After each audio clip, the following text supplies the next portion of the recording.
Bonjour à tous. Donc nous continuons notre cycle sur le temps du bagne. Aujourd'hui, vivre dans les bagnes coloniaux. Au XIXe siècle, la France a vidé ses bagnes portuaires en direction donc des bagnes coloniaux avec un double objectif, mettre en valeur les territoires et puis obtenir la régénération morale des condamnés. Alors, question posée, c'est dans quelle mesure pouvait-on atteindre ces objectifs? La mémoire collective a intégré beaucoup de noms de lieux. On a intégré Cayenne. Cayenne a résumé pour beaucoup l'essentiel du bagne. Des figures célèbres, comme celle du capitaine Dreyfus. Alors, des nombreuses souffrances de ces condamnés restent une mythologie qui maintenant est bien lointaine. Et comment saisir une histoire qui se lie, non pas du bagne, mais qui se lie d'abord de la métropole, entre fascination un peu morbide, horreur du crime, entre exotisme et caricature. C'est l'œuvre de ceux qui ont milité pour l'abolition du bagne, d'Albert Londres à Gaston Monnerville, de ceux qui ont regardé leur histoire en face, des historiens aussi, qui ont exhumé et travaillé sur les archives, qui écrivent, qui recherchent, et encore, et encore. Voilà le sommaire de ce que nous allons travailler aujourd'hui. Donc, nous allons partir dans les bagnes, d'abord dans le bagne de Nouvelle-Calédonie, ensuite dans les bagnes de Guyane. Puis, à l'intérieur de ces bagnes, nous allons visiter évidemment les lieux, l'organisation de l'administration pénitentiaire, la vie des bagnards, et puis travailler sur l'imaginaire du bagne et enfin sa disparition. C'est toujours de Saint-Martin-de-Ré que l'on part du bagne, à la fois pour les bagnes de Nouvelle-Calédonie et de Guyane. Alors la citadelle qui a été construite par Vauban est devenue un dépôt d'étape pour les forçats en 1873. Elle fonctionne avec le même régime disciplinaire que les maisons d'arrêt, ce qui veut dire que les maisons centrales, ce qui veut dire que le séjour des condamnés avant l'embarquement y est extrêmement sévère. Avant de partir, il y a une visite médicale de ces condamnés que l'on déclare généralement tous aptes au départ, afin de désengorger l'infirmerie. On va embarquer des paralytiques, des fous, quelquefois sur ce bateau, dont un des plus célèbres, il s'appelle le Martinière. Beaucoup de gens, beaucoup de monde au départ, pour des raisons à la fois familiales, bien sûr, qui va faire un dernier adieu peut-être à un mari, à un fils, mais c'est aussi un spectacle. C'est un spectacle, les journalistes sont là, les actualités Pathé Gaumont sont là à la fin du 19e siècle, lorsque l'on embarque des vedettes, comme par exemple le fameux Dieudonné de la bande à Bonan. Et partir au bagne, c'est quelquefois d'ailleurs, voire même souvent un soulagement pour ces condamnés par rapport à la dureté de maison centrale. Parce que aller au bagne, c'est l'espoir de se faire la belle, de pouvoir s'évader. Alors, il n'empêche que le voyage est une très rude épreuve pour des hommes qui n'ont jamais mis le pied sur un bateau, souvent, et passer de très longs mois, donc, à Saint-Martin-de-Ré. Ils se retrouvent, ces hommes, entassés dans des sortes de cages à fond de cale du bateau. En gros, il y avait à peu près sur ce bateau 8 cages démontables avec des hamacs suspendus au plafond. On pouvait transporter à peu près 600 forçats. On faisait escale à Alger où le bateau complétait sa cargaison avec donc des Arabes, des Kabyles, des Noirs et puis aussi des Blancs qui viennent des pénitenciers militaires du fameux Biribi dont nous avons parlé la dernière fois. Il faut dire que pour ceci, la Guyane va relever du purgatoire après l'enfer justement des camps disciplinaires. Les Maghrébins ont représenté généralement le quart de l'effectif des bagnes. Ils n'ont laissé, eux, aucun témoignage. Ce sont vraiment les oubliés du bagne. Il reste sur eux le beau texte d'Albert Camus, écrit dans l'Alger républicain lors du dernier passage du dernier convoi vers la Guyane en 1938. Il écrit « Ces hommes, nous n'avons pas à les juger, d'autres l'ont fait, ni à les plaindre, ce serait puéril, mais il s'agit de décrire ce destin singulier et définitif par lesquels ces hommes sont rayés de l'humanité. Et peut-être est-ce le fait que ce destin soit sans appel qui crée toute son horreur. » Je vais donc traiter séparément l'histoire des deux bagnes parce que si les mêmes lois y envoient les hommes, si l'administration pénitentiaire obéit aux mêmes règles, bien le contexte et la finalité d'ailleurs vont se révéler assez différents. Le bagne des Antipodes, le bagne de Nouvelle-Calédonie a donc fonctionné, vous le voyez, de 1864 jusqu'en 1897 pour la transportation. La Nouvelle-Calédonie est une colonie française depuis 1853. Napoléon III n'avait pas un projet colonial bien particulier. On s'est installé là sous la pression des missions catholiques qui voulaient faire face au dynamisme des missions protestantes et puis aussi à la pression des marins pour des intérêts commerciaux. C'est en 1854 que l'on s'installe à Nouméa, alors Port-de-France. Et comme le dit l'impératrice Eugénie, vous voyez, le projet se met en place.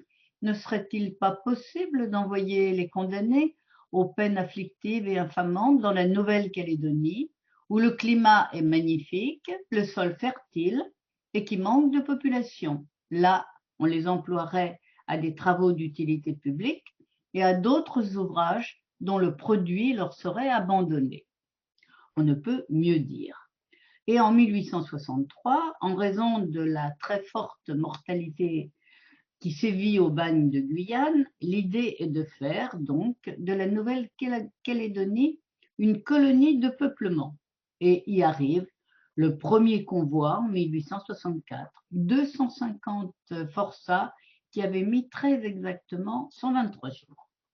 Ils sont accueillis par le premier gouverneur qui s'appelle Charles Guillain, qui est un Saint-Simonien, c'est-à-dire qu'il a un projet très construit.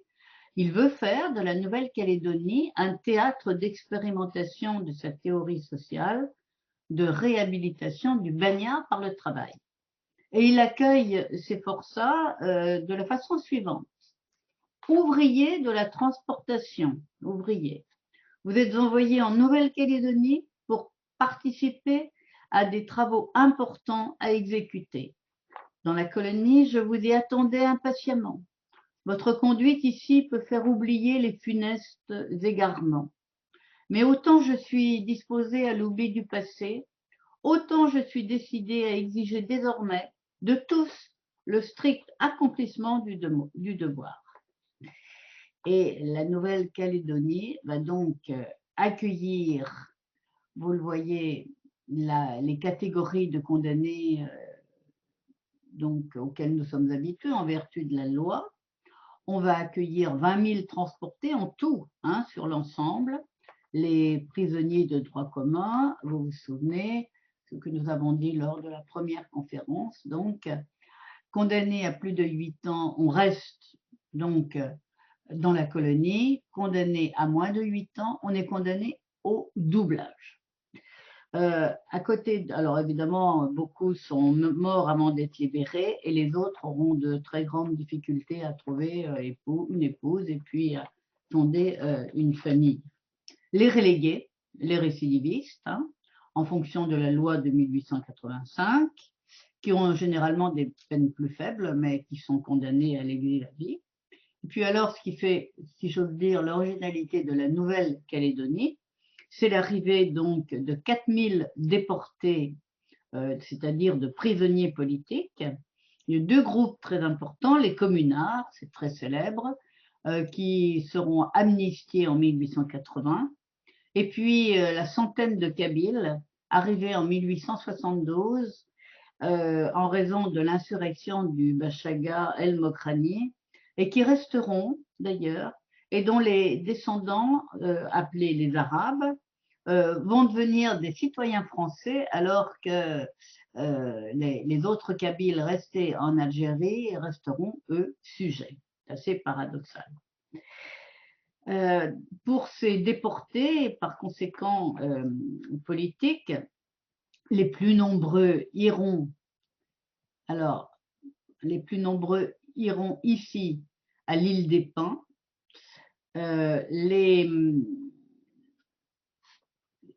Louise Michel, Henri Rochefort, par contre, vont être dans la presqu'île de Ducos, qui est en face à côté de la ville de Nouméa. Et puis, il y a quand même 300 d'entre eux, dont Jean Alman, le militant ouvrier, qui seront astreints aux travaux forcés. Les autres ne sont pas obligés de travailler et dans l'ensemble, c'est un ennui absolument total qui généralement s'installe. Une photo vraiment très intéressante prise en 1872. Alors bien sûr, Louise Michel, par sa personnalité, par ses prises de position, par l'intérêt qu'elle va porter aux Kanaks, insurgés en 1878, à leur culture, elle transcende, si on peut dire, toute seule la déportation. Par contre, elle a peu compté dans l'histoire de la Calédonie, si la Nouvelle-Calédonie a beaucoup compté pour elle. Alors, il existe une quatrième catégorie, ce sont les incorrigibles. Ce sont les criminels, à peu près 10%, hein, les criminels endurcis, dont l'administration n'espère aucun amendement et qui vont être généralement mis dans les camps disciplinaires, en particulier au Cap Brun. Alors, je voudrais revenir sur la carte, sur cette carte, qui est une carte de qui vous montre la colonisation pénale, donc, en Nouvelle-Calédonie, et ce qu'était le domaine pénitentiaire. Nous y reviendrons. Donc, en gros, vous voyez que la colonisation s'est étendue principalement sur la côte sud-ouest et puis l'île des Pins, dont j'ai déjà parlé. Une colonisation donc qui s'est peu à peu étendue au fur et à mesure. Et si les déportés sont à l'île des Pins, sont dans la presqu'île de Ducos, donc les incorrigibles là vont être relégués dans ce fameux camp Brun qui était considéré comme un abattoir véritablement pour les forçats. Ça, c'est le bagne le premier établissement pénitentiaire, bâti d'ailleurs par les transportés à l'île Nou, en face de Nouméa. Donc, cette photographie de déportés que j'ai déjà montrée, et cette tragique photographie donc de ces bagnards relégués au camp Brun. Et voilà ce qu'en disait justement un médecin, le docteur Brun-Bourget, en 1895. Il a fait le rapport suivant. Personne ne peut admettre qu'un homme en 16 heures consomme 300 grammes de pain et un verre d'eau et donne 5 heures de travail. Il se fera punir de cachot pour ne pas aller au chantier, ou encore n'hésitera pas à commettre un nouveau crime pour sortir momentanément du camp Brun au risque de courir la mort. Alors le rêve de tous, évidemment, c'est de se faire la belle, hein. Il se heurte à plusieurs obstacles, l'océan Pacifique, l'intérieur du territoire qui est occupé par les Kanaks, alors des Kanaks de plus en plus hostiles en raison de la spoliation de leurs terres, hein. Ils l'ont exprimé par la grande révolte de 1878. Au passage, la répression de cette révolte a été absolument terrible, hein. 10% de la population de la Grande Terre, c'est-à-dire 2000 Kanaks, ont été tués. Les autres ont été déplacés sur les autres îles de l'archipel. Donc, cette grande révolte, et donc ces Kanaks ne sont pas très aimables, hein, ils tiennent l'intérieur du pays. Et puis, également, ils ont fourni à l'administration pénitentiaire des supplétifs qui forment une police extrêmement efficace et redoutée. Alors, s'évader, alors il y aura évidemment, les tentatives sont extrêmement nombreuses, il y aura plus de 5000 tentatives, on a compté quand même seulement 265 évadés définitifs. Un capitaine qui était en poste l'a très bien dit, c'était le capitaine Sausset. S'évader, disait-il, s'évader est impossible, car de toute façon les bagnards seraient mangés, d'un côté par les requins et de l'autre par les naturels. Donc tous ces bagnards sont dans la main de l'administration pénitentiaire. L'administration pénitentiaire qui possède donc les meilleures terres qui sont prises sur les terres d'indigènes, un territoire donc qui a atteint 260 000 hectares, un domaine foncier extrêmement important, le plus important est celui de l'île No, avec un parc immobilier de 170 bâtiments. Tout ça a été construit pour les transporter. Des casernes, des cases, prisons, hôpitaux, chapelles, magasins. Et il faut ajouter que le travail forcé qui est intégré, qui est prévu par la loi donc sur la transportation, a connu ici une dérive absolument totale. Le bagne s'est transformé en une entreprise sous-traitante de main-d'œuvre, à la fois pour les administrations, pour les travaux publics, et puis pour les sociétés privées. Alors, comme la conserverie, par exemple, de viande de bœuf de Waco, et puis surtout pour les mines de cuivre de la Balade, les mines de nickel, la Garnierite, comme on disait, dont l'exploitation commence vers 1880 et à laquelle la pénitentiaire loue ces forçats. Il y a des villages entiers de forçats qui sont loués de cette façon-là. Alors, les transportés qui se sont bien conduits pouvaient en principe obtenir une concession urbaine ou une concession rurale, se situant dans les centres pénitentiaires. On estime que vers 1885, 170 personnes y vivaient. Alors, ces concessions, elles étaient petites. Alors ça, c'est le travail dans les mines de nickel qui vous donne une idée au passage de la dureté de la tâche. Mais voilà donc un colon devant sa concession. Donc concession petite avec une case, vous le voyez, couverte de chaume, des concessions trop petites pour des familles souvent importantes. Et c'est pour cela que l'administration avait construit 2 internats. L'internat des garçons était conduit par les frères maristes et puis l'internat pour les filles par les sœurs de Saint-Joseph de Cluny, ces sœurs qui ont fondé cet ordre qui a été fondé par une bourguignonne, Anne-Marie Javouet. Alors, des internats donc qui avaient des raisons économiques, mais aussi il y avait l'idée que ces enfants possédaient des parents dont la réinsertion était insuffisante pour éduquer leur progéniture. Voilà à peu près comment les choses se passent, mais avec un nouveau gouverneur qui s'appelle le gouverneur Fayet, à partir de 1894, se met en place un autre projet. Le gouverneur rêve, lui, d'éliminer le bagne et de laisser la place à une colonisation libre. Et il y a tout un projet qui mûrit à ce moment-là. On rêve d'une Nouvelle-Calédonie très prospère, d'1 million d'habitants. Alors, d'où évidemment les Kanaks, les transportés et les relégués seraient chassés, après au fond avoir rempli une sorte de mission historique, c'est-à-dire avoir commencé de mettre les terres en valeur et puis d'avoir donc bâti les infrastructures nécessaires à la colonie. Et de plus en plus, à la fin du 19e, des voix s'élèvent pour réclamer donc la dépossession des concessionnaires d'origine pénale, pour demander l'expulsion des libérés, afin que leurs terres soient données à de nouveaux immigrants.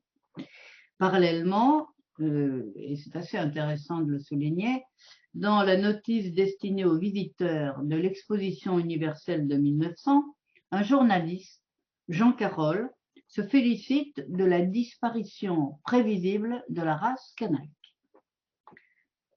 En conclusion, si le souvenir de la déportation politique est vivace, parce que le souvenir en a été entretenu, à la fois par les descendants, par l'histoire officielle, le silence a enveloppé la transportation des droits communs auxquels on a mis fin donc en 1897. Et ces droits communs, ces relégués, ceux qu'on appelait les chapeaux de paille, hein, eh bien, ont disparu dans l'oubli de l'histoire, même si justement en 1897, eh bien, la moitié de la population est d'origine pénale.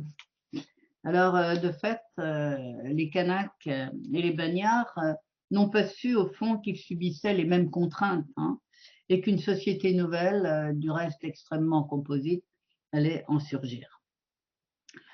Une autre conséquence de la fin de la transportation en Nouvelle-Calédonie, eh bien, c'est la remise en service, si j'ose dire, des bagnes de Guyane.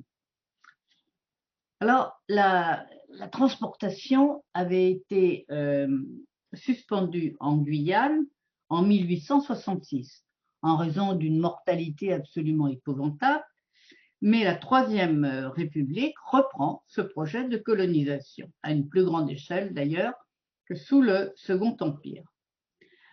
On persiste à envoyer des condamnés dans une colonie où il tombe à peu près 3 mètres d'eau par an, dans un pays grand comme le Portugal, où il n'y a ni route, ni chemin de fer, ni industrie. Autrement dit, on peut se demander, mais beaucoup l'ont dit, hein, mais on ne les a pas entendus, que cette expérience était condamnée dès le départ. Les jésuites, qui sont des gens généralement bien avisés et qui avaient demandé l'aumônerie du bagne, se sont récusés dès 1874. C'était un signe. Alors, ce qui est intéressant en ce qui concerne le bagne de Guyane au niveau des lieux, c'est que généralement, on pense Cayenne. Mais en fait, bon, c'est un véritable archipel de bagnes que nous avons sous les yeux. Il faut imaginer, et les témoignages sont nombreux, l'accablement finalement des forçats après de nombreux jours de mer lorsqu'ils débarquent, hein, sur les côtes guyanaises, la chaleur, la moiteur, le débarquement sous les yeux d'un public qui vient là aussi au spectacle, hein, on vient voir débarquer les popotes. On vient voir débarquer les transportés et les relégués qui sont déjà séparés d'ailleurs, comme ils vont l'être sur le territoire pénitentiaire.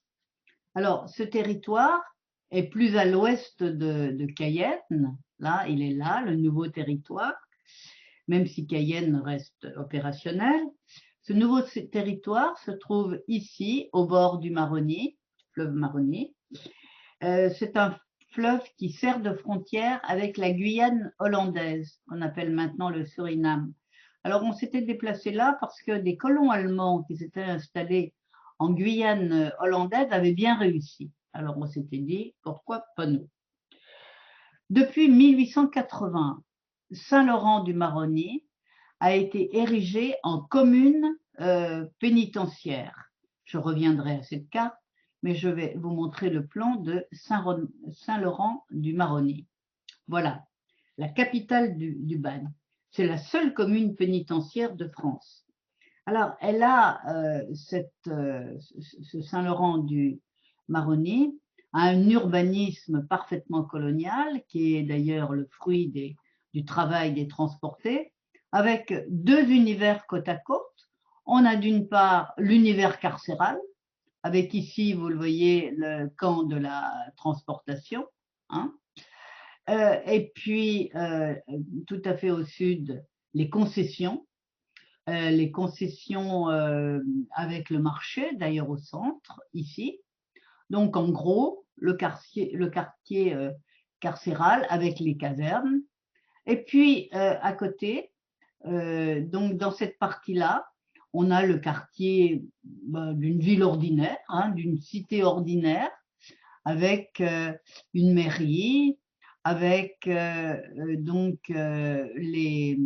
église, avec la maison du directeur qui se trouve ici, avec des cases pour les fonctionnaires, avec une gare.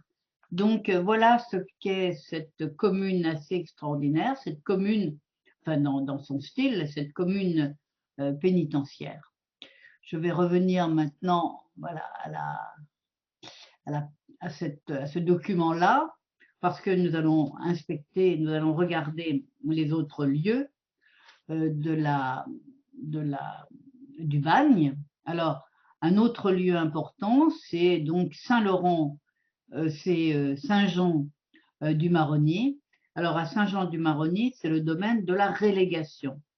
On ne confond pas les relégués, nous le savons, les récidivistes, ce qu'on appelle donc de façon péjorative les pieds de biche, avec les vrais forçats, les transportés. Ils ne sont pas soumis à la même surveillance.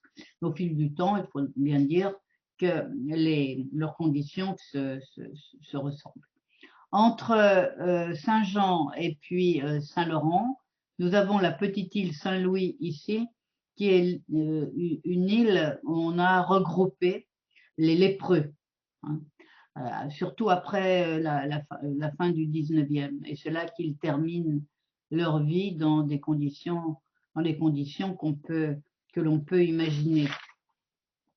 Les incorrigibles sont dirigés, eux, occupent les camps qui sont les camps forestiers, le camp de Charvin, le Nouveau Chantier, le camp Godebert. Hein. Ces camps-là ont le record des décès, des maladies. On va y regrouper d'ailleurs au fur et à mesure les infirmes, les malades, les tuberculeux. Certains de ces camps, je pense à Godebert aussi, mais bon, sont des véritables cours des miracles. Le camp des hâtes, que vous voyez à l'extrémité de l'embouchure du Maroni, les hâtiers, le hâtier, c'est un bouvier. Eh bien là, on regroupe les vieux bagnards qui terminent leur vie en élevant un petit peu de bétail. Donc, ça, c'est le territoire pénitentiaire du Maroni. Et puis, à l'autre extrémité, nous avons en somme le vieux cœur du premier bagne, c'est-à-dire Cayenne. Cayenne, où il y a tout simplement un pénitencier dépôt qui date de 1863. Kourou, où ce sont des établissements essentiellement agricoles, et les fameuses îles du Salut que nous allons voir de plus près. Alors, jetons un coup d'œil sur cette carte avant d'aller voir les îles du Salut, qui vous montre la différence au niveau du territoire entre celui qui est attribué aux relégués, donc, et celui qui est attribué aux transportés. Voilà.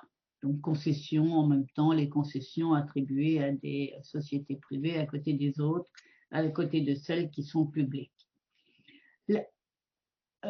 Passons à ces îles qui sont les îles du Salut, au large de Cayenne. Alors, ces îles qui sont évidemment célèbres pour un tas de raisons qui ne sont pas très agréables. L'île Royale, ici, où on mettait les condamnés qu'il fallait surveiller de très près, quelquefois même, on peut dire, les vedettes de cour d'assises. C'est là que l'on a interné l'amant de Casque d'Or, Mandat. L'île Saint-Joseph, là, alors l'île Saint-Joseph, particulièrement mauvaise réputation, là se tenait le tribunal maritime spécial, où on jugeait donc les crimes qui étaient commis par les bagnards, les tentatives d'évasion, et dans cette île Saint-Joseph, il y avait des cachots, on montrerait, les peines de cachot qui étaient prononcées, d'enfermement est absolument terrible, puisque on était enfermé sans pouvoir sortir, avec des fers aux pieds, et sans pouvoir parler. Et enfin, non moins célèbre, l'île du Diable. L'île du Diable, qui d'abord dévolus aux lépreux avant qu'on les mette à l'île Saint-Louis, et puis transformés en enceintes fortifiées pour les bagnards.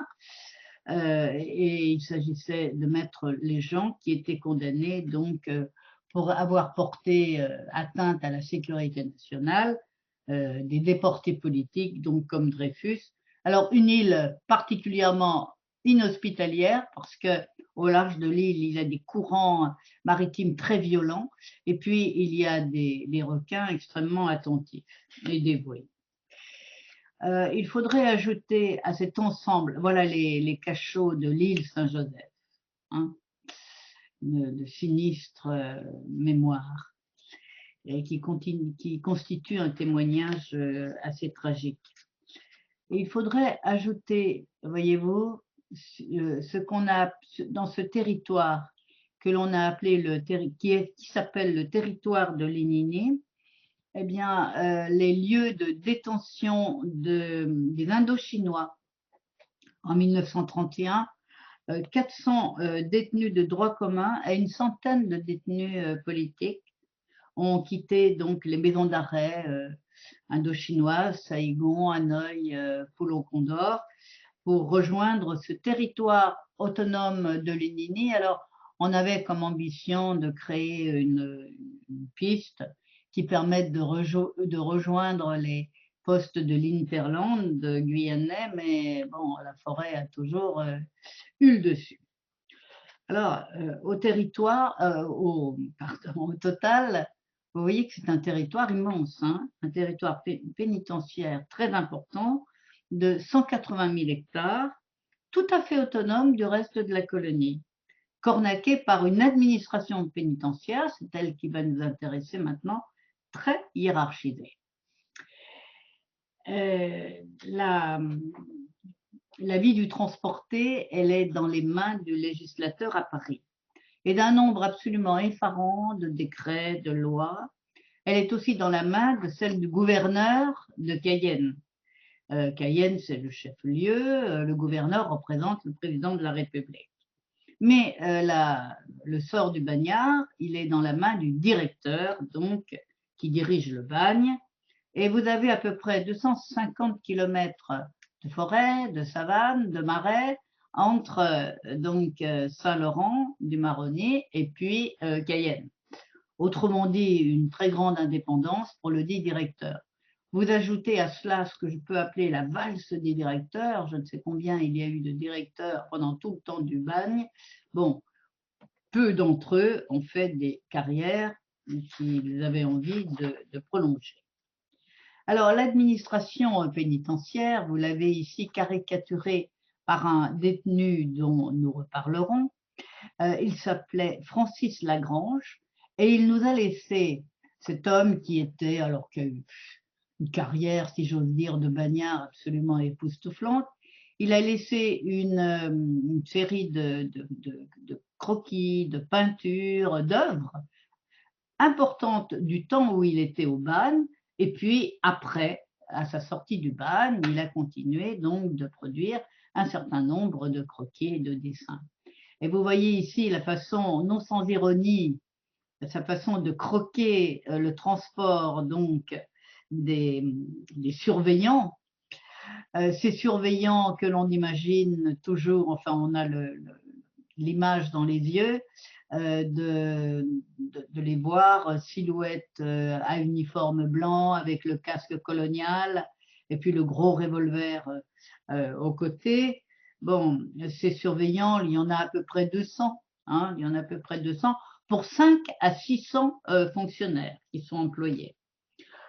Alors, les fonctionnaires et les bagnards, ils ont une vie diamétralement opposée. Les fonctionnaires restent au maximum 3 ans. Ils peuvent avoir des congés très, très, très importants, hein, des congés d'1 an. Ils en ont aussi souvent pour rapatriement sanitaire. Finalement, on est là pour des raisons financières et on a un passage éphémère dans le bagne de Guyane. Par contre, le bagnard, lui, il y est pour un certain moment. Alors, ces surveillants doivent appliquer une forêt de règlements absolument extraordinairement complexe et quelquefois futile Bon, on réglemente la durée du chapeau de paille, ça doit durer 3 mois. On réglemente la durée du hamac, ça doit durer 3 ans. On décrit de façon extrêmement précise ce que doit être un couteau de poche. On comprend aussi un peu. La lame, je cite, hein, la lame est à charnière, terminée à l'angle droit, sans partie convexe ou pointue. Elle n'a de tranchant que d'un côté. La bureaucratie française s'est surpassée ici, en particulier sur les questions d'argent. Nous avons une lettre du ministre des colonies, du ministère des colonies au ministère des Finances pour une somme de 2 francs 45 concernant un bagnard. On s'est surpassé aussi, alors ça c'est beaucoup moins drôle, pour le motif, pour les punitions.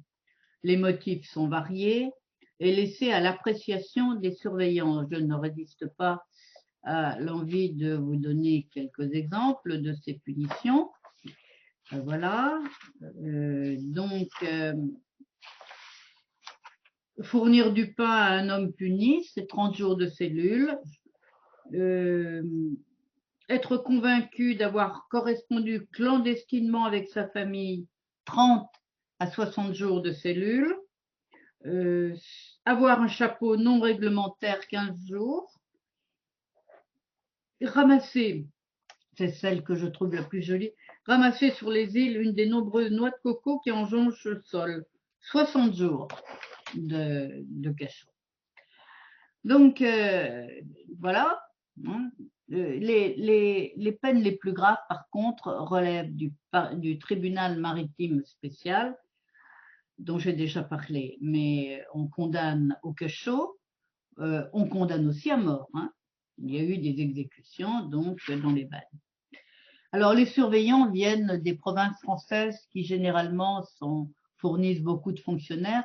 Il y a eu beaucoup de Bretons et de Corses. Et on a toute une série d'appréciations sur ces dix fonctionnaires. Les Bretons étaient réputés stricts, mais très serviles avec leur chef. Quant aux Corses, en général, c'est tout simple, c'est tout bon ou tout mauvais. Il y a eu beaucoup de surveillants corses, à tel point qu'en 1898, ils ont fondé une association des Amis de la Corse à Saint-Laurent-du-Maroni. Alors, les opinions, évidemment, divergent sur ces surveillants.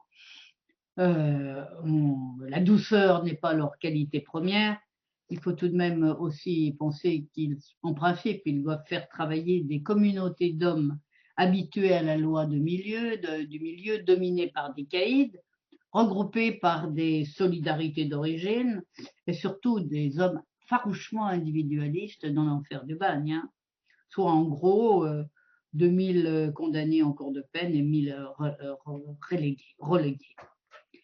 Alors, le sadisme à l'état pur règne souvent dans les camps forestiers comme celui de Charvin. Ces camps-là sont véritablement des camps de mort lente. Hein. Les trafics également pullulent, détournement de marchandises par les surveillants, quelquefois à très grande échelle. Là aussi, je vais vous donner un petit exemple de l'activité intense d'un de ces surveillants qui avait détourné, alors, de 1919 à 1922. Il était chef de dépôt à Cayenne et avec quand même des complices. Hein.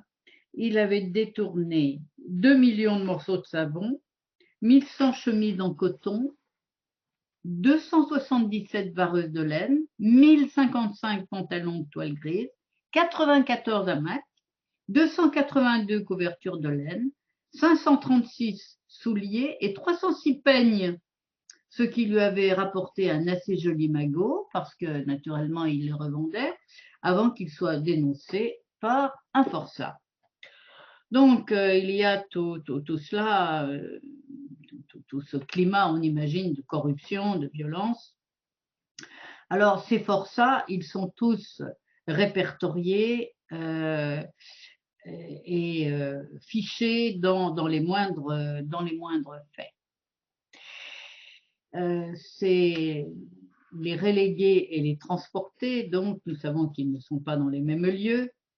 Je pense que ce sont les condamnations à la relégation qui montrent vraiment, qui mettent en lumière la dureté du système judiciaire qui est en vigueur.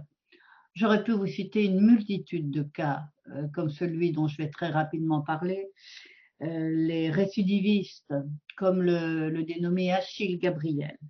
C'est un vagabond, c'est un voleur de poules, sans soutien familial, c'est un rebut de la société en France.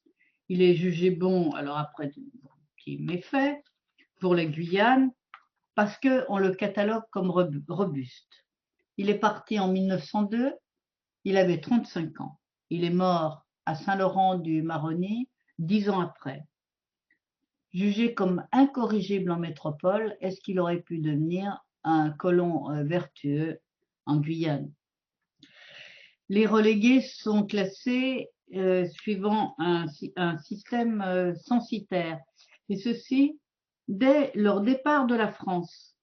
Le relégué individuel qui a assez d'argent pour se prendre en charge sur place, eh bien, pourra obtenir une concession s'il se conduit bien, hein, une condition rurale ou une concession urbaine, à condition de ne pas quitter la colonie, bien sûr. Pour les autres, la grande majorité, les relégués collectifs qui n'ont pas d'argent, c'est l'État qui les entretient. Par conséquent, ils doivent travailler pour l'État, donc aux travaux forcés, sous la direction de l'administration pénitentiaire. C'est en principe provisoire, en attendant de devenir un relégué individuel. Mais il faut une caution, il faut avoir eu une conduite exemplaire, ce n'est pas souvent le cas.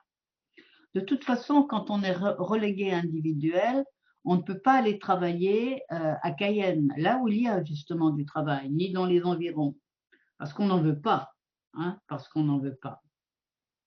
Donc finalement, les libérés, en particulier, astreints à résidence, et ces relégués individuels, ils tombent souvent dans l'alcoolisme, dans la misère, en rêvant d'évasion, et ils sont rejetés par tous. Parce que vraiment être relégué, ça, il faut bien le voir. Pour nous, de loin, relégué, transporté, bon, c'est tout pareil.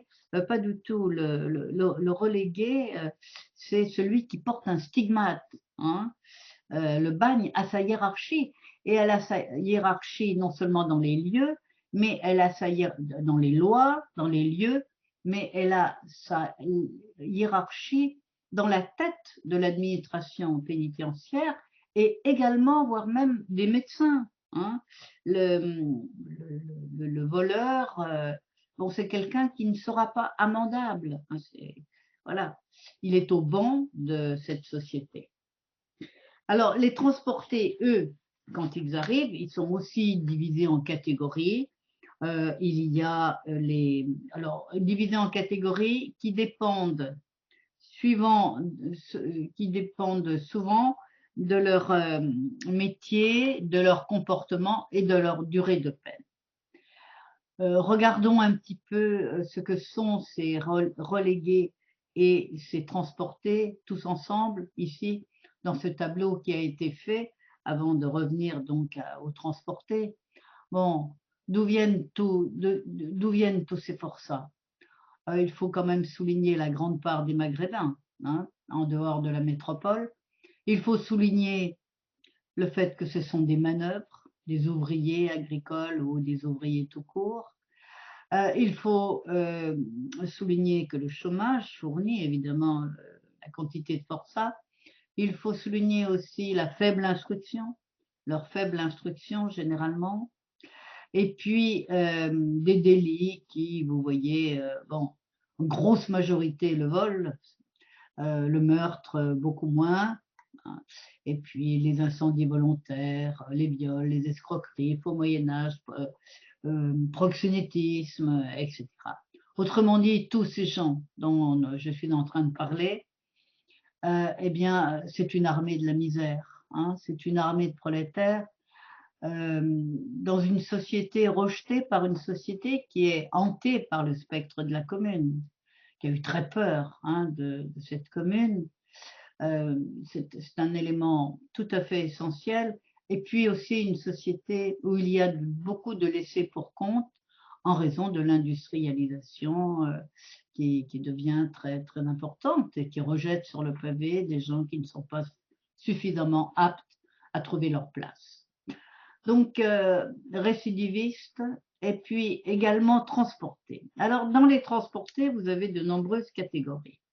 Vous avez ceux qui sont assignés pour l'administration ou pour un particulier, c'est-à-dire qui sont employés, en somme, moyennant d'ailleurs, ils peuvent être engagés moyennant une paye modique, mais enfin un petit qui va leur permettre de mettre en place un petit pécule.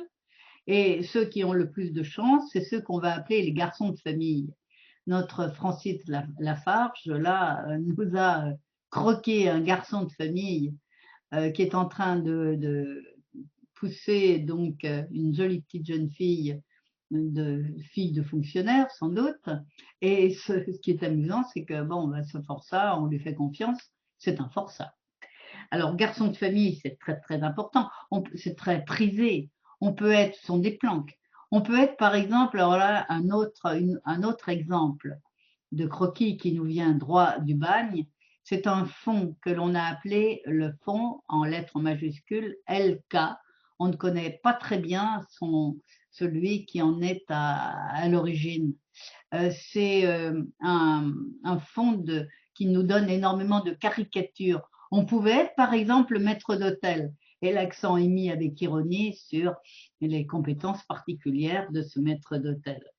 On pouvait être aussi, alors on pouvait être employé à des travaux durs, hein, la voirie, la construction, l'entretien des bâtiments du pénitencier. Ce qu'il faut voir, c'est que la grande majorité, finalement, gardent souvent leur métier d'origine, hein, boucher, charpentier, menuisier. Bon, il y a ceux qui travaillent à l'hôpital, par exemple, les travaux forestiers étant les plus durs, je l'ai déjà dit. Il faut ajouter aussi que la débrouille personnelle joue à plein, hein. Tout s'achète, hein. Il y a des planques, il y a des planques. Le bagne a son aristocratie, être secrétaire, être planton, être arracheur d'herbe, ouvrier d'art. Bon, c'est une aristocratie. Alors, c'est beaucoup moins reluisant de travailler à la romerie de Saint-Maurice ou de travailler à la briqueterie communale. Bon, les possibilités sont réduites, il faut bien le dire. Alors, aristocratie, mais aussi esclave. Défricher, creuser, là, la fameuse construction de chemin de fer de Saint-Laurent du Maroni à Saint-Jean du Maroni. On voit dans quelles conditions cela a pu être fait. La fameuse route coloniale numéro 1 qui devait relier Saint-Laurent du Maroni à Cayenne, qui n'a jamais été construite, hein. Alors là, nous avons les véritables travaux forcés. Nous avons l'exemple de cet épouvantable camp de Charvin, un médecin militaire qui s'appelle Léon Collin arrive au bagne en 1907 et il nous a laissé un remarquable témoignage photographique et un réquisitoire implacable sur ce qu'il a vu au camp de Charvin. On apprend que le médecin précédent a été tué par un détenu. Du coup, le nouveau médecin ne veut les voir que lorsqu'ils sont nus. Lorsqu'ils sont très faibles, ils s'entraident et se déshabillent les uns les autres. Un de ces hommes par terre est décédé. Ce qui est intéressant, c'est que son petit-fils, qui est un historien, a effectué une visite du complexe carcéral, de ce qui reste, et il en a fait un film, un documentaire que l'on a pu voir sur France 5, d'ailleurs récemment, si ce n'est pas en 2020, c'est en 2019. On peut sans doute le revoir. Enfin, il y a la 4e classe de ces forçats, ceux qui finalement sont libérés. Alors, ceux qui sont soumis au doublage, par exemple, hein, mais qui ne peuvent pas rentrer. Les récidivistes qui ne peuvent pas rentrer non plus, sont condamnés à l'exil à vie. Et ce sont des gens qui ne peuvent pas rentrer parce qu'ils n'ont pas l'argent, Trouver des petits travaux à faire, c'est impossible parce qu'ils se trouvent en concurrence avec les forçats eux-mêmes de l'administration pénitentiaire. On ne peut pas non plus les voir à Cayenne ni dans les environs. Alors qu'est-ce qu'il leur reste? Quand on est libéré, ben, il ne leur reste pas grand-chose. Parce que voilà comment on les libère. C'est le témoignage d'un bagnard qui s'appelle Victor Sicard. Je sortis le 24, c'est le 24, pardon, j'ai oublié quelque chose, 1924. On me donna comme linge un bourgeron et un pantalon. Le tout rentre dans une main, un grand chapeau de paille et une paire de souliers bas. Et l'on me mit dehors à 8 heures du matin, sans travail, sans savoir où aller manger à midi, ni le soir pour coucher, ni sans un sou en poche, après avoir fait 13 ans de bagne. Alors il reste, pour ceux qui ne vont pas mourir de suite, la fabrication de ce qu'on appelle la camelote. On tisse des feuilles de palmier, on décore des coquillages, on fait des tableaux de papillons qu'on arrive quelquefois à vendre. Enfin, c'est vraiment le plus pitoyable de l'échec d'une législation absolument absurde. De toute façon, il faut dire aussi que l'état sanitaire de ces libérés est tel que généralement la question de l'avenir ne se pose pas. L'espérance de vie est inférieure à 7 ans à l'arrivée du bagne. La nourriture est tragiquement insuffisante, les vols sont nombreux, les maladies sont légion, les parasites mortels. Il n'y aura pas de moustiquaires avant les années 1930. Le climat, l'absence d'hygiène expliquent donc évidemment les dégâts donc de la violente, la très forte mortalité. Les libérés qui se retrouvent à la rue pour rien, sans rien, eh bien Albert Londres les a rencontrés en 1924 et il a écrit Le bagne commence à la libération. Et voici ce qu'il a écrit. Que font-ils, ces hommes? D'abord, ils font pitié. Ensuite, ils ne font rien. Hors des prisons sans un sou, portant tous sur le front, comme au fer rouge, et comme recommandation, anciens forçats, avilés, à la fois révoltés et matés, minés par la fièvre, redressés par le tafia, ils vont, râlent, invectivent, volent et jouent du couteau, les parias blancs de Saint-Laurent. Leur formule est juste, le bagne commence à la libération. Ils ont aussi contre eux le mépris des Guyanais. Comment s'assumer? Donc, eh bien, finalement, très souvent, c'est de refaire un nouveau forfait ou de manquer une évasion et de réintégrer le bagne. Le corps du bagnard, c'est la proie de toutes les maladies possibles et inimaginables. Bon, je vais faire une liste tragique, mais fièvre jaune, typhus, grippe infectieuse, bronchite, pleurésie, diarrhée, bon, la lèpre qui n'a jamais été vraiment éradiquée du bagne. Soit une mortalité de 8 à 10 contre 2% pour la population civile. Il faut dire que l'on n'est pas non plus inhumé de la même façon selon l'endroit où l'on meurt sur le territoire pénitentiaire. Le plus tragique, c'est lorsque l'on meurt aux îles du Salut. Francis Lafarge a fait donc cette peinture qui nous montre ce qui se passait, c'est-à-dire que l'on est enveloppé dans un linceul et mis dans un cercueil à fond plat et on est ensuite immergé au large et généralement les requins sont assez ponctuels. Le corps du bagnard, de toute façon, donc, a toujours été traité sans respect. Et en même temps, il a été un sujet d'étude, et ceci depuis les bagnes portuaires. C'est tout un aspect que je n'ai pas pu vraiment développer à fond, pas fait ce choix, mais qui est tout à fait intéressant, parce que on se rappelle que la criminologie donc se développe au XIXe siècle.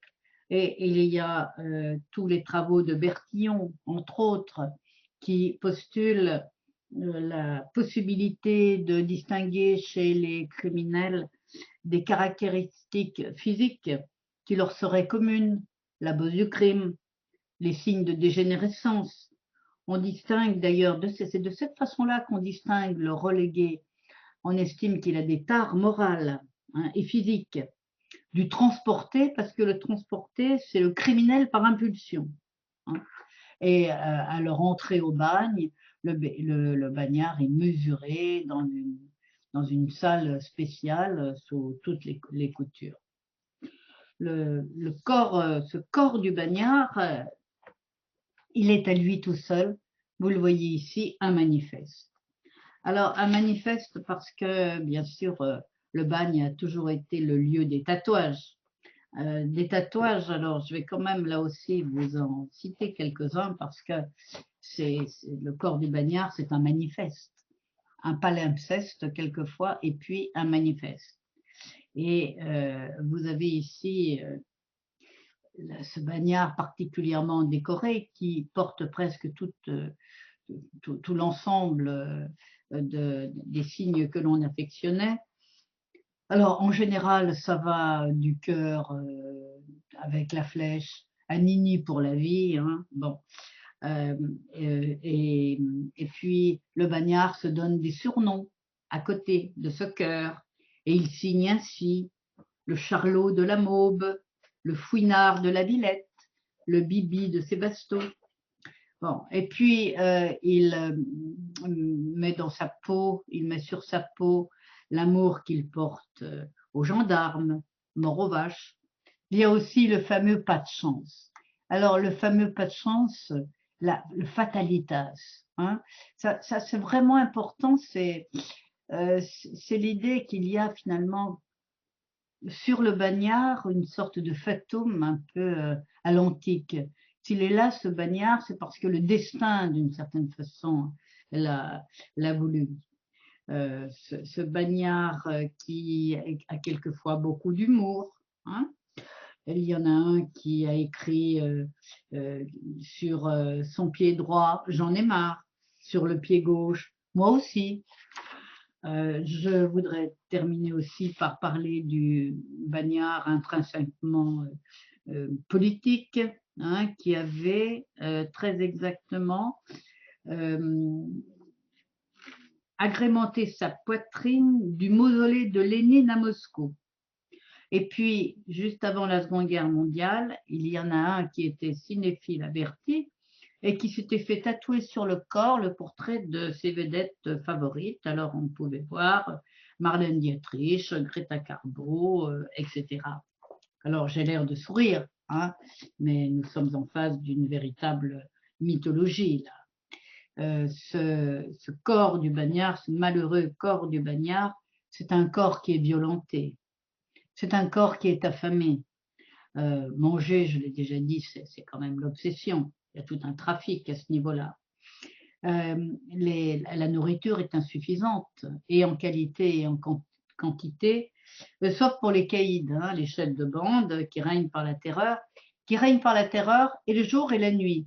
Parce que la nuit, eh bien, les porte-clés, qui sont des Arabes d'ailleurs la plupart du temps, et qui sont détestés par les bagnards, ferment les cases, et chacune de ces cases contient 50 à 60 hommes qui se retrouvent là donc tous ensemble, hein, libres de leurs mouvements, à jouer du couteau, à jouer tout court. Il y a un jeu de dés particulièrement prisé qui s'appelle la Marseillaise, hein. Bref, on se retrouve dans un climat de totale violence. Et je vous parlais de ces porte-clés qui étaient des relégués arabes, hein, qui étaient des relégués auxiliaires des surveillants militaires, et l'administration pénitentiaire jouait assez habilement sur un racisme ordinaire, justement, pour avoir fait de ceux-là, de ces Maghrébins, ceux qui fermaient les cases. Il y a un mélange aussi de la part de l'administration pénitentiaire de dureté, de rigueur, mais aussi de souplesse pour éviter, évidemment, ce qui était un cauchemar, l'idée d'une révolte collective. Il n'y aura vraiment qu'une grande révolte importante, c'est celle des anarchistes qui ont été déportés donc en Guyane à l'issue des fameuses lois scélérates de 1893-1894, au moment des attentats anarchistes justement. Et en 1894, ces détenus anarchistes vont agresser gardiens et contremaîtres, mais il y a une dizaine, enfin une chasse à l'homme qui s'est organisée après eux, au moment où ils se sont évadés, et ils ont été massacrés. Une bonne dizaine a été massacrée. Une autre, justement, à ce niveau-là, eh bien, un grand fantasme, c'est se faire la belle, c'est s'évader. C'est l'espoir du condamné. C'est pour ça qu'on était relativement, si ce n'est heureux, soulagé d'aller au bagne. Parce que de Clairvaux, de Saint-Martin-de-Ré, ben, on ne s'évagne pas. Hein. Alors, l'évasion, elle était tentée à peu près par 800 bagnards par année, hein, toutes catégories confondues. C'est évidemment plus ou moins facile suivant le lieu où on est détenu. C'est assez facile pour le relégué individuel ou le libéré, plus difficile pour les transporter, bien sûr, et les relégués collectifs. C'est quasiment impossible pour ceux qui sont dans les îles. Enfin, il y en a quand même qui l'ont fait, hein, et ça reste difficile quand même à quantifier de façon précise. Mais cette évasion, même si on pouvait se dire que ça ne marcherait pas, ça fonctionnait bien parce que à la fois c'était un exercice de solidarité. Qu'est-ce que je veux dire par là? Eh bien, on ne s'évade pas tout seul. Hein. Il faut penser à une chaloupe, il faut penser bon, à un minimum de matériel. Donc, on est plusieurs à mettre ceci en place. On parle, on se réunit, c'est un projet commun. Et puis, à côté de ça, sur le plan psychique, comme a dit un médecin du bagne, pour échapper à l'univers mental de l'enfermement. Quand on est à Cayenne, on part vers le Brésil. Quand on est à Saint-Laurent-du-Maroni, eh bien, on passe de l'autre côté du Maroni et on va vers le Suriname. Et puis, quand on a de la chance, vers le Venezuela. Alors, il y a quand même des évasions célèbres qui ont réussi, hein. On verra ça plus tard. Alors, certains bagnards ont réussi à s'évader par la créativité, et d'ailleurs à la monnayer généralement auprès des surveillants. C'est ce Francis Lafarge dont j'ai parlé, dont j'ai inséré de nombreuses œuvres, hein, et ses caricatures, encore une fois. Je signale qu'un ouvrage qui a été publié en 2019, qui s'appelle Les peintres du bagne, recense quelques 120 reproductions d'œuvres de bagnards. Alors, sans oublier ce que les touristes visitent maintenant, la fameuse petite église d'Irakubo, qui a été entièrement décorée par un bagnard qui s'appelait Pierre Huguet, 800 mètres carrés hein, de décoration florale en particulier, enfin un peu naïve, hein, il y a quelque chose de... et puis, un autre exemple, c'est la chapelle de l'île Royale, décorée par Francis Lagrange, elle-même lieu important du tourisme actuellement. Dans tout ce système que j'ai essayé de vous montrer, il ne faudrait évidemment pas oublier les femmes, et je ne les oublie pas. Alors, la loi de 1854 a laissé aux condamnés et eux la possibilité de purger leur peine en métropole ou de partir avec la promesse d'une nouvelle vie pour trouver un mari et puis une concession rurale ou urbaine, un petit commerce. Alors, elles ne sont pas très nombreuses à avoir choisi d'être transportées. Hein. Aux 2 tiers des ouvrières, des domestiques, condamné d'ailleurs premier chef d'accusation pour ces domestiques, c'était l'infanticide. Des vols, bien sûr, enfin des femmes qui arrivent déjà usées par des vies complètement misérables. quelques petites délinquantes qui se sont laissées attraper par le miroir aux alouettes, hein, d'une liberté qu'on pouvait retrouver dans la colonie et puis qui vont y trouver la prison à vie. Pour les reléguer, à partir de 1885, c'était pire, hein, puisqu'elles ne pourront pas en partir. Elles se sont très vite retrouvées donc soumises au même régime de travail, de toute façon, que les transportées. Alors, où vont-elles? Eh bien, à Saint-Laurent du Marronnier. Elles sont accueillies par le couvent des Sœurs de Saint-Joseph de Cluny, où elles attendent un hypothétique mariage ou la libération comme reléguées individuelles. Ça veut dire que 8 heures par jour, elles font de la couture, les chemisiers, les pantalons, des bagnards, des officiers, avec la même nourriture que celle des forçats. Alors sur ce couvent, les témoignages divergent bien sûr. On a l'image de la sœur féroce garde-chourme à la sœur missionnaire toute dévouée. Bon, il semble que de toute façon, le dépôt collectif a été préféré à une errance dans les rues qui les aurait destinées de rechef à la prostitution et à la déchéance. Elles aussi, elles ont été très durement frappées par les épidémies, hein, en particulier en 1902-1903. Le couvent était devenu un mouroir et l'âge moyen du décès pour les femmes était de 35 ans. Elles n'ont jamais été nombreuses, bien sûr, pour que l'objectif de peuplement de la colonie puisse fonctionner. Sur 559 transportées, 221 se sont mariées avec des bagnards, devant posséder une concession agricole ou urbaine. Mal nourries, vite enceintes, souvent prostituées d'ailleurs par leur mari, elles sont généralement mortes dans les 2 ou 3 années qui ont suivi leur départ. Si bien qu'on peut dire, sans forcer le trait, que le projet réel de départ de repeupler la colonie française est devenu dans les faits une forme de déportation et de proxénétisme encadré. C'est Clemenceau, adversaire de la relégation depuis le début, qui a fait voter une loi en 1907 qui a décidé que la relégation n'était plus applicable aux femmes. Alors avec la rapidité de l'application des décrets, elle ne sera applicable qu'en 1914. Et pratiquement aucune femme n'est revenue. Il fallait qu'elles payent leur retour. Alors le destin d'une bagnarde a été exhumé ces temps derniers dans le sud-ouest par des chercheurs. C'est l'exemple de Marie Barthès, qui a été d'ailleurs photographiée donc à la fin de son séjour dans le bagne. Alors, qui était cette Marie Barthès, matricule 107, une des dernières bagnardes? Elle était née à Pau, elle était orpheline à 9 ans, mariée à 15, veuve à 20.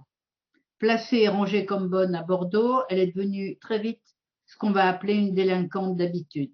Avec 3 condamnations pour vol, sa condamnation antérieure a été en réalité un prétexte pour la bannir et lui proposer donc une grâce en Guyane afin d'épouser un bagnard. C'est ce qu'elle a fait, il l'a prostituée.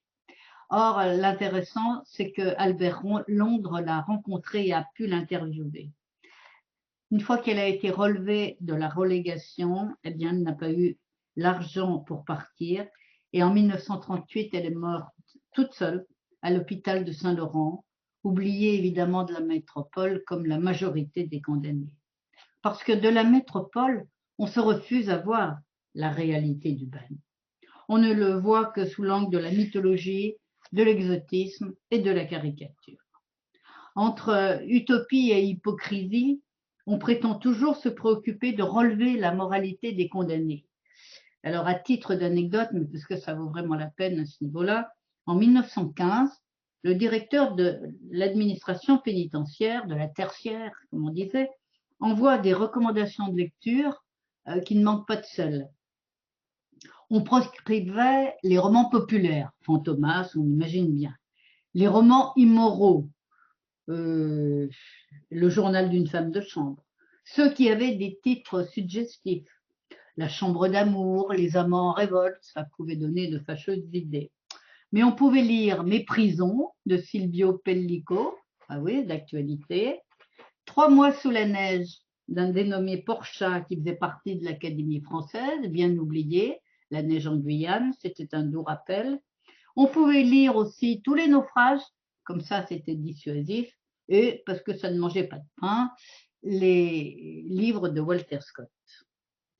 Alors nous savons que les bagnards étaient préoccupés de survivre, préoccupés d'évasion, de relations sexuelles, de jeux, et que de querelles d'honneur entre les caïds, hein, ces querelles qui se vidaient la nuit à coups de couteau, on découvrait le cadavre sur la paillasse le lendemain matin, lire n'était pas la première préoccupation. Alors, plus terre à terre, l'opinion populaire était passionnée par les récits d'évasion. Alors, il y a un tas d'exemples, je vous donne des noms, et puis vous pourrez suivre, peut-être aller voir sur Internet ce qui se rapporte à certains personnages. Pierre Bougra, par exemple, évadé vers le Venezuela, qui a un itinéraire tout à fait fantastique. Dieudonné, alors lui, célèbre, vers le Brésil, il s'est évadé plusieurs fois.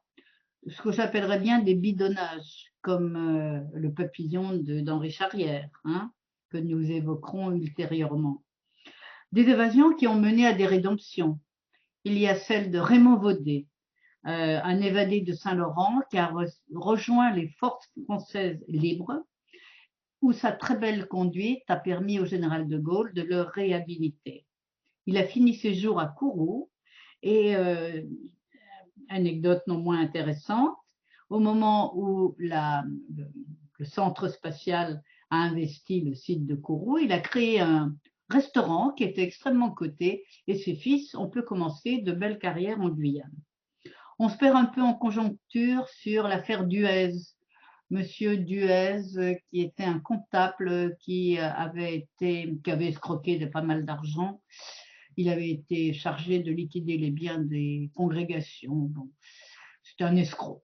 Et finalement, il est venu payer sa dette à l'Île-et-la-Mer, en face de Cayenne.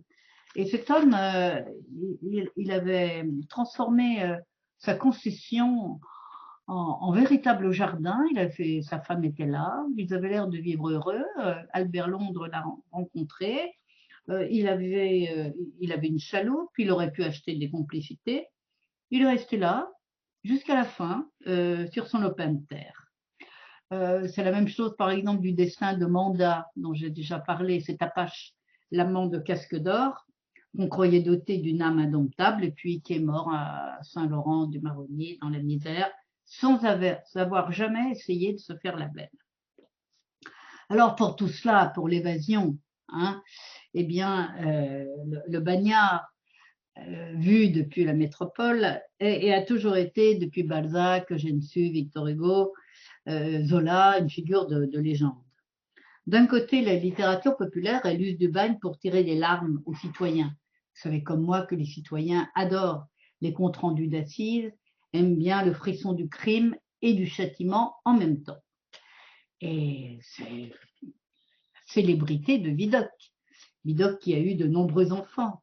Vidocq, militaire en rupture de ban sous la Révolution, condamné plusieurs fois à la prison, condamné au bagne de Toulon en 1796, condamné pour faux en écriture publique, qui s'évade en 1809, et puis qui finalement est un peu fatigué d'être en rupture de ban, et il offre ses services à la préfecture de police, et nous savons qu'il met sur pied une brigade de repris de justice absolument célèbre, il a d'ailleurs été gracié par Louis XVIII, qui l'a réembauché.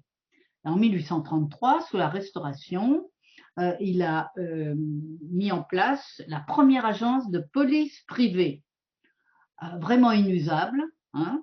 Il a résisté au choléra, il est mort en 1857 et il avait subsisté en vendant les tableaux qu'il avait acquis. Alors, dans sa petite collection, il y avait quand même un Bruegel l'Ancien, un Titien, un Greuze et un Watteau. Excusez-moi du peu.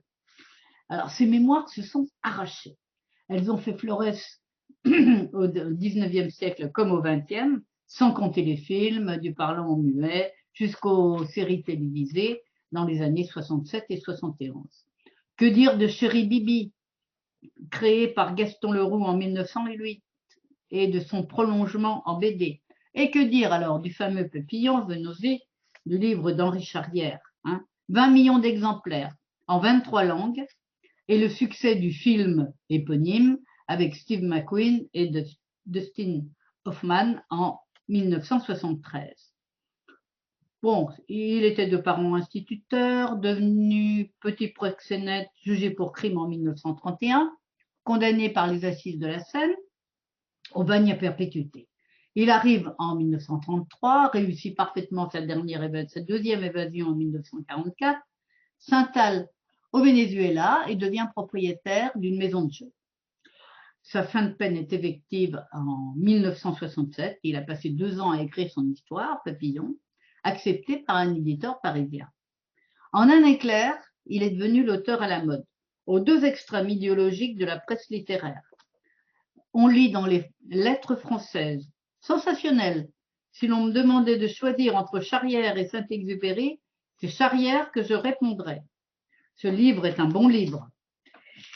Au sens profond du mot, quelle différence entre, avec des livres amers et révoltés comme ceux de Céline, par exemple. Bon, on se pince, quand même, on se pince. François Mauriac, ça c'est François Mauriac, bloc-notes du Figaro littéraire. Alors il s'est fabriqué un magnifique rôle d'Arsène Lupin, Radioscopie de Jacques Chancel en 1969. On sait que vous avez été condamné pour un crime que vous n'avez pas commis. Alors, comment a-t-il réussi ce coup de maître? Eh bien, il a amalgamé le légendaire d'un siècle de bagne avec ce qu'il a vu, ce qu'il a entendu, ce qu'il a vécu. Il a joué à merveille poncif de l'erreur judiciaire, de tout le cocktail de violence, trahison, fidélité, enfin, tout ce qui fait quand même la cuisine du roman populaire. Il a emprunté sans vergogne aux récits de Bagnard déjà publiés, qui n'ont pas eu de succès, et leurs auteurs ont eu beau faire, eh bien, ils ont protesté en vain. Mais quand on relit bien Papillon, qu'on se rassure, c'est un livre moral, et c'est la clé du succès. Les hiérarchies et les valeurs sont respectées, les hommes d'église sont compatissants, les commandants sont rudes, mais justes, le racisme ordinaire circule, ainsi que les clichés, tous les clichés. Les femmes sont saintes ou, bon, je vous laisse deviner, les Bretons sont têtus, les Corses et les Marseillais sont fainéants, et les Parisiens ont tout vu. On frissonne avec l'aventure et l'exotisme, mais on se rassure, le monde reste comme on le souhaite, sécuritaire et familier. Alors on voit que la fiction s'est largement emparée de la réalité, mais de grandes affaires bien réelles ont passionné l'opinion et porté la focale sur le bagne. Dreyfus, c'est quand même 4 ans à l'île du Diable, vidé de ses lépreux. Déportation en enceinte fortifiée, dans des conditions qui ont varié, mais qui, vous le savez, ont toujours été très dures. On se demande ce qu'il a fait tenir, sans doute l'espoir d'être connu innocent un jour. Sa famille et son avocat, même si les liens n'ont pas toujours été réguliers. En 1901, il a publié 5 années de ma vie pour la révision de son procès. Après la révision de son procès, par contre, où on lit que la République, dans le contexte colonial, a encore aggravé l'institution du bagne. Alors, ce qu'il dit, ce qu'il raconte a encore contribué à faire, bien sûr, de la Guyane une terre maudite. Ça n'a pas débouché pour autant sur la suppression de la justice militaire, seulement en 1982, ni sur le renoncement à la persécution politique sous prétexte de peine de droit commun des militants anarchistes ou ouvriers. Vous voyez la caricature qu'on fait de Dreyfus ici, absolument épouvantable, le présentant donc comme très très très à l'aise, tandis que le pendu à la branche est Judas, c'est-à-dire lui-même. L'affaire Seznec, qui a absolument passionné les foules. Depuis 1924, 14 demandes en révision du procès ont été rejetés, dont la dernière en 2006. Hein. On connaît l'histoire, il est accusé d'avoir tué son compagnon de voyage, Pierre Quéméneur, en 1923, dont on n'a jamais retrouvé le corps. Il est condamné à perpétuité. Il est rapatrié en 1947 et il sera réhabilité sans que l'affaire soit vraiment éclaircie. Dieudonné, l'anarchiste, qui a toujours proclamé aussi son innocence et qui, après moult évasions, tentatives d'évasion, sera interviewé par Albert Londres, lui aussi, et puis gracié, grâce sans doute au témoignage d'Albert Londres. De retour à Paris, d'ailleurs, Dieudonné a repris son métier de béniste, tranquillement, et il a écrit un livre, La vie des forçats, en 1930, moins célèbre que ce qu'a écrit Albert Londres. Alors, tout cela pose évidemment un problème, là. Est-ce qu'il y a eu des innocents au bagne? Bon, sans doute, hein.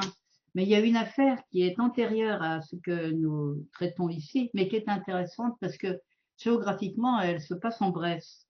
C'est l'affaire de Pierre Vaux.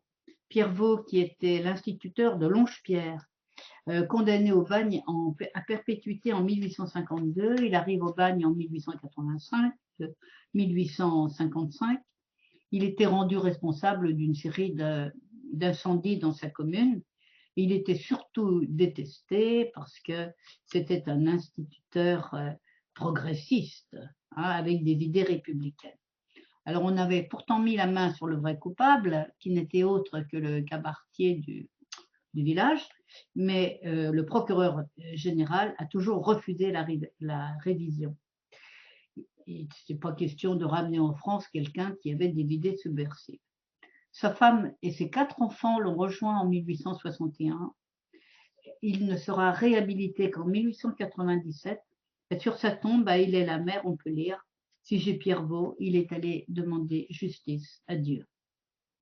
Autrement dit, entre mythologie, c'est-à-dire récit, hein, exotisme et caricature, le bagne a tendance à nous échapper. Mais peu à peu, l'évidence s'impose. L'institution n'a rempli aucun de ses objectifs moraux ou économiques, et depuis longtemps, la logique répressive avait remplacé l'utopie humaniste. Repeupler la colonie, c'est très vite avéré un échec. La mettre en valeur économique, la mettre en valeur économiquement parlant aussi, bien sûr, on n'en a ni les moyens, ni l'envie véritablement.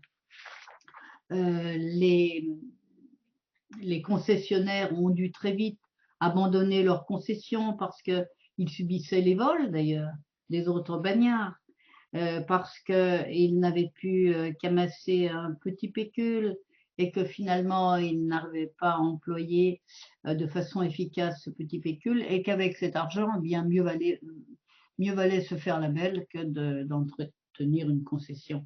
En 1920, il y avait 97 concessionnaires, c'est-à-dire rien, hein, et une trentaine de libérés qui vivotaient un peu comme ils le faisaient. Alors, avant qu'Albert Londres ne fasse son enquête, hein, et puis qu'il y ait le choc de cette enquête, l'opinion publique en France est modelée dans le sens de la désinformation. Que je vous lis simplement ce qu'on pouvait lire dans le journal des débats en 1852. Voilà. L'existence des forçats est préférablement... Non, je dis des sottises. En 1907, hein, c'est dans le quotidien La Liberté. L'existence des forçats est préférable à celle de la plupart des petits employés qui gagnent 100 ou 220 francs ou 120 francs par mois. Vous semblez croire que j'exagère? Pas du tout.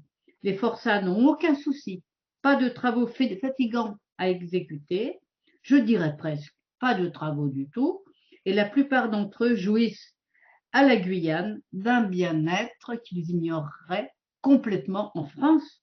De quoi se plaignent-ils? Je vais vous le dire. À maintes reprises, j'ai interrogé des forçats sur leur existence et tous m'ont répondu la même chose. Oh, comme c'est embêtant de rentrer à 6 heures du soir. Alors, voilà, hein. Sur le bagne, il y a une opinion qui est nourri par la désinformation, mais qui veut bien être désinformé. Et de rares interventions ont eu lieu à la Chambre. Il y a quelques voix radicales, socialistes, qui ont réclamé l'abolition du bagne, et aussi du bagne pour enfants, parce que je ne peux pas passer entièrement sous silence, même si ce n'est pas mon objet, là, l'histoire des colonies agricoles, du bagne d'enfants où a vécu Jean Genet. Alors, qu'est-ce que c'était que ces colonies agricoles d'enfants? Elles sont nées donc de l'idée de l'État, de philanthropes, d'hommes d'église, qui ont ouvert, en somme, effectivement, pour les enfants pupilles, pour les enfants de l'assistance, pour les mineurs délinquants, hein, eh bien, ces sortes de, au fond, il faut quand même dire un petit peu de casernes, hein. Finalement, c'était plus des casernes que des colonies agricoles. Et nous les connaissons bien par la description qu'en a fait Jean Genet, qui a intégré la colonie de Maitret et qui a décrit ce qu'il y a vécu dans son fameux livre « Le miracle de la rose », très dur d'ailleurs à lire. Il y est arrivé, dit-il de façon précise, à 15 ans et 17 jours. 15 ans et 17 jours pour toute une série de petits larcins. Le dernier larcin, c'était avoir fait un trajet en chemin de fer sans billet. À Maitret, il y avait 500 jeunes détenus, par conséquent, répartis entre guillemets en famille, dans une organisation qui tenait, encore une fois, de la caserne, du couvent, plus que véritablement d'un lieu correct pour accueillir des mineurs. Alors, la vie dans ces maisons d'éducation surveillées a été dénoncée en même temps que les bagnes coloniaux. Et qui a dénoncé cet ensemble d'institutions à la fois archaïques et inefficaces? Eh bien, nous avons essentiellement l'action concomitante d'une part de la presse, d'autre part de l'armée du salut et une action politique avec Gaston Monnerville. Alors, le nom d'Albert Londres est attaché depuis fort longtemps à l'abolition du bagne. Le temps d'Albert Londres, c'est celui où les grands reporters peuvent encore sillonner le monde, et puis surtout les journaux ont des tirages absolument faramineux. Alors il a traîné ses bottes absolument dans le monde entier déjà, Albert Londres, les Balkans, la Turquie, la Chine, bon. Il a une notoriété formidable, et puis il sait passionner le public. Il sait passionner le public par la mise en forme de ces témoignages, dans un style feuilleton, dans sa façon de dire les choses sèchement. Il disait porter la plume dans la plaie, de manier des clichés percutants. Dans la collection bouquins, il y a justement toute l'œuvre d'Albert Londres, et c'est passionnant, c'est toujours passionnant à lire. Alors, il convainc le directeur en chef du journal Le Petit Parisien de faire une enquête sur les bagnes en Guyane en 1923, dont il visitera les 30 pénitenciers. Et puis, il va faire aussi donc une visite dans les bagnes militaires. Il était accompagné d'un très bon photographe qui s'appelait donc Janin, qui n'a rien gâté. Alors, il a surtout brossé des portraits de bagnards. Il a montré les tatoués. Il a parlé de l'ancien bourreau, qui a d'ailleurs fini par être exécuté lui-même, qui s'appelait Espel le Chacal. Oulmo, l'officier repenti, qui avait livré des secrets militaires. Dieudonné, Duez, dont j'ai déjà parlé. Il en fera un livre qui s'appelle Adieu Cayenne. Alors il met en lumière ce que l'on sait déjà, c'est que le bagne c'est un système cruel et absurde. Il dénonce le doublage qui n'a aucun sens, qui est inefficace, qui est corrupteur et qui mélange des vrais assassins et puis des condamnés ayant donc tué par impulsion à des condamnés pour de petits larcins. Le bagne est coûteux, les fameux 24 km de la route numéro 1. En combien d'années? Il dit, la Guyane est un Eldorado, on dirait qu'on vient d'y débarquer seulement. Et dans une lettre ouverte à Albert Sarraut, ministre des colonies, il termine ainsi son reportage en demandant non pas l'abolition du bagne, mais la réforme de la transportation, la suppression du doublage et de la relégation perpétuelle et une meilleure sélection des forçats. Autant vous dire que l'administration pénitentiaire a accusé les coups du reportage, hein, le gouvernement aussi. Il y a eu toute une série de décrets en 1925 qui ont assoupli considérablement le régime du bagne et son état d'esprit.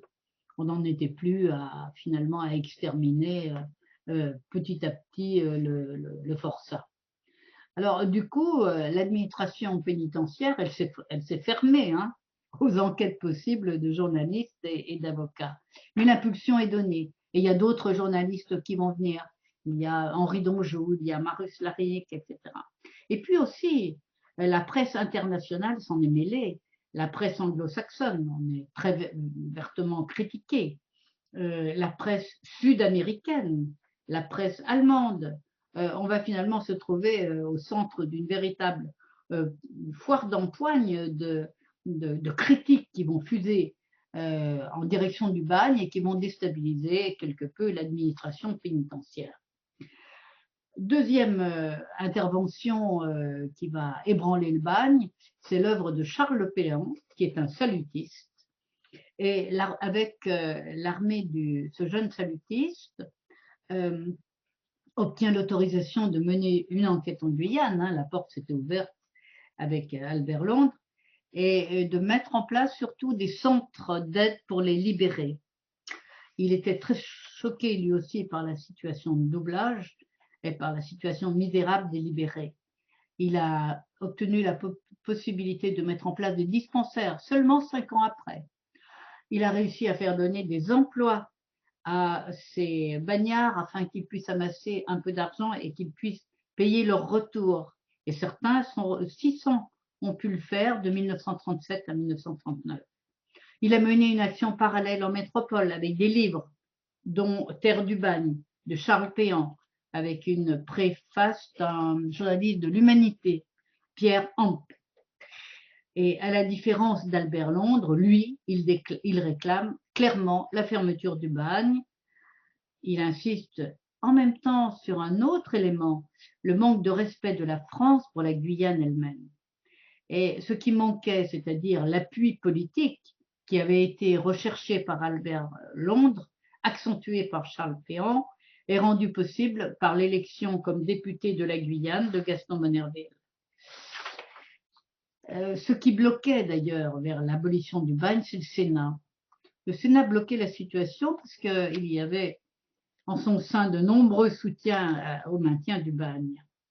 Et puis on doutait du rachat possible des condamnés, on redoutait que la France et ses prisons soient submergées d'une foule de dangereux malfaiteurs en cas de suppression. On avait un tas de possibilités, pourquoi on ne les emmènerait pas en Nouvelle-Calédonie, etc. Et finalement, il y a eu de très vifs débats et c'est l'élection comme député de la Guyane de Gaston Monnerville qui a changé la donne. C'est un décédant d'esclaves martiniquais qui a commencé par travailler pour les Guyanais dès 1931, qui a placé d'emblée le problème du bagne sur le plan colonial et qui a demandé l'intégration de la Guyane à la France sur le plan des institutions dès 1935. Il a eu des mots très durs et très justes. Il a qualifié le bagne de sentine, créant une nouvelle forme d'esclavage d'État. Il a insisté sur la mauvaise image que cela nous donnait par rapport aux pays sud-américains, par rapport aux États-Unis. Pour les États-Unis, leur position dépassait sans doute notre position à nous, mais enfin bon. Peu à peu, ces multiples pressions ont fait que le monde politique a bougé avec la venue au pouvoir du Front populaire et qu'en mars 1938, sous le gouvernement Daladier, à ce moment-là, Gaston Monnerville obtient la signature d'un décret-loi supprimant la transportation. Alors, le contexte économique puis international est tel qu'il n'obtient pas complètement ce qu'il voulait, c'est-à-dire que la relégation n'est pas concernée par son texte final. Et il y aura encore un dernier convoi de relégués, de 673 relégués qui quittera la France en 1938. Ça sera le dernier en raison de la guerre, qui a rendu évidemment très incertaines les relations maritimes entre la France et la Guyane. Alors, la Guyane est restée vichiste jusqu'en 1943. À ce moment-là, la mortalité des forçats a atteint des sommets jamais observés, 48% en 1942, c'est-à-dire 513 décès sur un effectif de 1068. Les autorités guyanaises craignaient, qui étaient fidèles à Pétain, craignaient que les bagnards ne s'évadent et ne rejoignent les forces de la France libre, ce que pas mal avaient fait. Alors, ces brusques hausses de la mortalité s'expliquent par les conditions de détention qui ont été faites aux relégués. Et en 1943, lorsque la Guyane a rallié la France libre, le nouveau gouverneur qui a été nommé a mis très vite un terme à cette effrayante mortalité. On a supprimé le pénitencier de Saint-Jean-du-Maroni et il faut souligner que cet épisode est un des plus sinistres de l'histoire pénitentiaire française. Robert Badinter a parlé de crimes contre l'humanité en précisant qu'aucun des responsables n'avait jamais été poursuivi ni sanctionné par ces agissements. C'est finalement le gouvernement provisoire de la République française qui a, devant les tensions avec les États-Unis, a décidé de liquider le bagne en mai 1944, et ce qui n'était pas prévu au départ, de rapatrier les condamnés en 1945. Les rapatriements ont commencé en 1946, alors que la Guyane est devenue un département français. Et les hommes en cours de peine, les derniers ont donc, les relégués ont quitté la Guyane en août 1953 pour intégrer des prisons métropolitaines. Sont restés en Guyane les lépreux, les libérés qui ont choisi de finir leur vie parce qu'il était bien difficile de retrouver des liens très souvent en métropole, les Indochinois que l'on avait mis dans le camp de Lénini, qui n'ont été autorisés au départ qu'en 1963. Et puis, il faut signaler aussi que les nombreux bagnards originaires d'Afrique du Nord sont majoritairement repartis chez eux. Alors, en conclusion, bon, on voit bien que l'objectif de la colonie pénitentiaire, qui était la mise en valeur de la Guyane et de la Nouvelle-Calédonie par le peuplement et une régénération morale des condamnés, a été un échec, a tourné court en Nouvelle-Calédonie et a été un échec évidemment dans les deux cas. Du bagne lui-même, en Guyane, demeurent des bâtiments qui disent une partie de l'histoire judiciaire, sociale et politique de la France. Des bâtiments en briques, la pierre est rare, en Guyane. De ces briques au signe de l'administration pénitentiaire, qui sont aujourd'hui des souvenirs courus et qui se vendent sur les sites internet. Le must étant de posséder 13 briques, lieu des 13 principaux centres pénitentiaires formant le bagne. Ces bâtiments ont fait l'objet de revalorisation patrimoniale depuis les années 90, avec l'idée d'un musée à l'intérieur du camp, enfin d'un centre d'interprétation, d'architecture et du patrimoine. Le programme spatial des années 60 de Kourou a un petit peu oblitéré la sinistre réputation de la Guyane. Le Centre national d'études spatiales est devenu propriétaire des îles du Salut. C'est maintenant une destination touristique majeure où on visite la fameuse chapelle de l'île Royale décorée donc par Francis Lagrange. Mais il faut dire que les Guyanais ont très mal vécu cette présence du bagne, tout comme de nombreux pays d'Amérique du Sud. Ils l'ont pris comme une expression du mépris de la patrie des droits de l'homme à leur égard. Et il est certain que l'avenir est lié à un passé qui demande une réconciliation avec une image très lourde. Et au final, ce qui est le plus étonnant, c'est pas l'échec du bagne, il était prévisible dès le départ, mais c'est l'acharnement qu'ont mis les gouverneurs successifs à s'enfoncer dans cet échec. En 1854, un des premiers gouverneurs de Guyane démissionne dans ces termes-là. Quand même, m'offrirait-on la Guyane tout entière? Fût-elle aussi riche que la Californie, je ne resterai pas ici. Je ne suis que le premier bourreau de la France, chargé d'exécuter des hommes dont aucun ne méritait la peine de mort. Que ceux qui m'ont promis le succès viennent le réaliser. Pour moi, mon honneur et ma conscience me répètent à chaque instant que je ne dois ni ne puis plus longtemps une œuvre contraire aux intérêts de ma patrie. Il faut signaler que le dernier bagnard a quitté la Guyane 102 ans plus tard. Au fond, c'est Jacques Higelin qui a prononcé l'horizon funèbre de la Guyane en chantant Adieu Cayenne. Hein. Et la mythologie du bagne, finalement, elle n'est pas tout à fait terminée. Qu'on songe au prolongement de l'affaire Seznec. Il y avait tout, toute la mythologie du bagne. Il y avait tous les ingrédients d'un feuilleton populaire qui dépassait un fait divers tragique. Il y avait un innocent condamné, une famille admirable qui se bat encore pour lui, des tentatives d'évasion, la grâce par une haute personnalité, une mort peut-être mystérieuse sur fond de machinations policières et de complots d'État. Le groupe breton Triane en a fait une longue complainte qui, à sa façon, clôt l'affaire en la plaçant là où elle doit se placer peut-être maintenant, dans la légende du bagne. Je vous remercie. Et bon, je pense que Dieu sait, nous n'avons pas fait le tour, mais nous avons vu tout de même une bonne partie de cette histoire du bagne qui est extrêmement riche